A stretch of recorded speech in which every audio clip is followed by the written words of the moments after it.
Browns offense settling. They probably should have gotten in the end zone. Yeah, not all now joy, right? Because that's what you get when you put the ball in the end zone. But there are benefits to that type of a long drive. Your defense gets a chance to take a break, adjust a little bit, maybe get themselves ready to get points. And maybe wore down the other defense. We'll see. And some room to work. There goes Mark Ingram. Touchdown, New Orleans. Mark Ingram, 57 yards. And the Saints add on to their lead. And on that long run, maybe the defense caught napping a little bit. The concentration level may not have been there. I agree with you on that one, because those types of plays, when they result like that, they're almost like big bolts of lightning, aren't they?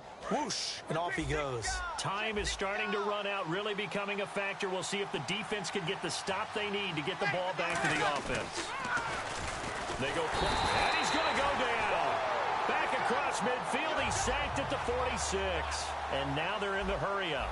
Man, he got in there so quickly, Charles. What could the offense have done to adjust and account for that? But what you're hoping is that you figure out and you see and get a clue that maybe there's going to be some pressure coming at you, and you change the blocking schemes. Maybe you go to max protection. The biggest ones, maybe you bring your running back in to try and keep you clean. But in that case, that didn't happen. Zero accountability, and a sack resulted.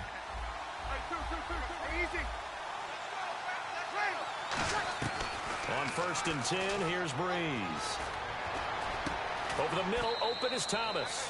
And he's brought down after a good gain. Time for a break. We'll come back, see what transpires after this. They come up with one back. That's Ingram. And this is caught. And that could seal it. It's a touchdown. Well, it'd be real easy to say that they are firmly in control right now, but I'm looking at your face and I'm thinking, but still, you got to stay vigilant. Can't give up anything cheap and easy. That could put you in some jeopardy. And this one gives his guys a 12-point lead.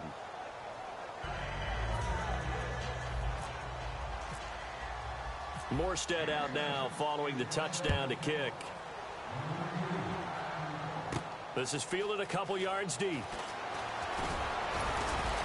And he'll bring it a few past the 20 to the 23-yard line. Now the Patriots gearing up to go now. And that last drive, a long drive, but not just that. They had a great... Confident enough to do it on the last drive, starting backed up in their own territory. Why would you change anything? They've got to be confident about what they're presenting and continue to do so. Yeah, because the secondary, they really look clueless. And that was amazing because that drive went and went, no adjustments, and no big plays by the defense to knock the ball away. Brady going to throw. Over the middle, it's Amendola. And he gets this one just shy of the 40. They'll mark him down at the 39. The defensive line disperses a little bit here, maybe expecting a pass. They're going to hurry back to the line now. An ex-teammate used to tell me all the time, I hate experienced quarterbacks because no matter what, you really can't hide what you're doing. And I think that right there, he knew right away where the blitz was coming from, where his primary guy was going to be, and he ended up going to a secondary target for a nice game. I was just going to ask you, that wasn't the primary target. He's so good at that, isn't he? I think he knew right away that he wasn't going to get to his primary guy. I think he read that as soon as he got to the line of scrimmage, knew where the pressure was going to come from, and said, I know how to beat that, and that's what he did. And the offense moving quickly to the line. That was a nicely run slant route, and what the receiver's trying to do is make the defender think he's going upfield for a deeper route, and then breaks it off, usually after about 3 to 4 steps, and cuts towards the middle of the field. And now what he's trying to do is use his body to keep the defender away from the football and give the quarterback a really nice target. And, Charles, in this situation, this is where the word miracle comes into play. Have to score real fast, maybe throw a jump ball in the end zone, and hope for the best. Now Brady. And that's complete to Lewis. And he gets this down to the 18, good enough for a first down. And quickly, they get to the line. So many times you hear today's NFL described as a space game. Get your best. And he takes this one into the end zone, and all of a sudden, here in the final minute, things get a little bit tighter. And there's the touchdown that they needed, so they'll celebrate, but they need them to get the ball back. Yeah, part one of the equation done. Now they need to convert and get that onside kick. So with just under 40 seconds to go, you figure this is going to need to bounce their way if they have any shot. And this is going to be recovered by the hands team. And that should just about put a capper on this one. Well, fourth quarter, they felt like they needed the football back. Unfortunately, they couldn't get it.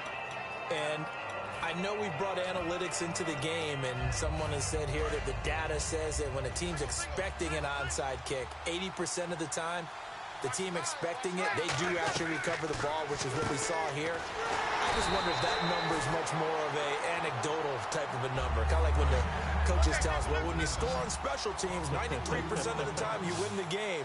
I'm still waiting to see that number is empirical. Here's Breeze to throw. Looking left side and completing it to Thomas. Now hang on here. Timeout called by the defense. It'll be their third and final timeout, so as they talk things over, we'll step aside.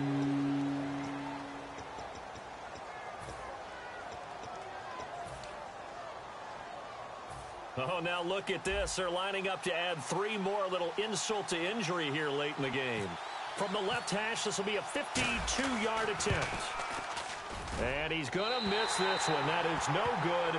Well outside the left upright. And this score will stay right where it is.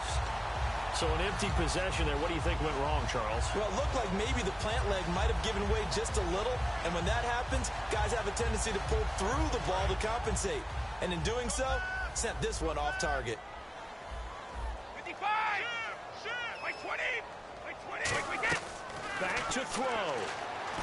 And he can't get a throw off. He's taken down. What a huge play at this point in the game. And they're going to speed things up here.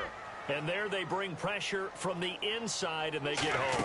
Yeah, hard to block everyone, isn't it? And on this under pressure, and they got to him again. And now the Saints are going to take a timeout on defense. And as the two teams talk it over on their respective sidelines, we take a break. And the defense will try and pin their ears back and get pressure again here after the sack. It's third down. 72. Check. 20. One final try now for Brady. Now a desperation throw deep downfield. And it's incomplete. So their final drive comes up empty. And with that, the ball game is over.